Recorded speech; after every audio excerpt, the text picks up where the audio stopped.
রাত তখন প্রায় 1টা। কলকাতার নীরব অলিগলি ঘুমিয়ে পড়েছে, কিন্তু অর্পণ এখনও জেগে। তার ঘর ভর্তি বই, দেওয়ালে ঘড়ির ছবি আর টেবিলের ওপর এক অদ্ভুত যন্ত্র। সে নিজেই বানিয়েছে, নাম দিয়েছে কালো চক্র। তার বিশ্বাস, সময় শুধু একটানা এগিয়ে চলে না, ইচ্ছে করলেই মানুষ ফিরতে পারে অতীতে, অথবা উঁকে দিতে পারে ভবিষ্যতে। সবাই হাসে, বলে বিজ্ঞান না স্বপ্ন। কিন্তু আজ রাতটা ছিল ভিন্ন। হঠাৎ যন্ত্রটা ঝাঁকি খেতে লাগলো, কাঁপতে কাঁপতে ঘরের বাতি নিভিয়ে দিল। চোখের পলকে অর্পণ হারিয়ে গেল অন্য এক জগতে।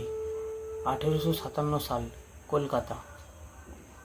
চারপাশে ঘোড়ার গাড়ি, ব্রিটিশ সৈন্যদের হাঁটাচলা, মানুষজনের চোখে আতঙ্ক। অর্পণ বুঝতে পারল সে সত্যি সময় পেরিয়ে এসেছে। হেঁটে হেঁটে পৌঁছল কলেজ স্ট্রিট, কিন্তু কোনো বইয়ের দোকান নেই, কেবল কয়েকটি কাঠের দোকানে ঝুপড়ি। সেখানে এক বৃদ্ধ তাকে জিজ্ঞেস করলো, বাবু, আপনি করেন কি? অর্পণ চুপ। সে জানে এই সময় তার পরিচয় বোঝানো অসম্ভব। হঠাৎ একটা শব্দ, টানটা ফিরে এলো। অর্পণ আবার ফিরে এলো নিজের ঘরে। ঘড়িতে তখন 1টা 3 মিনিট। কেবল 3 মিনিট গেলেও মনে হচ্ছিল সে যেন কয়েক ঘন্টা সময় পার করে এসেছে। পরদিন সকালে খবরের কাগজে একটি ছোট্ট খবর।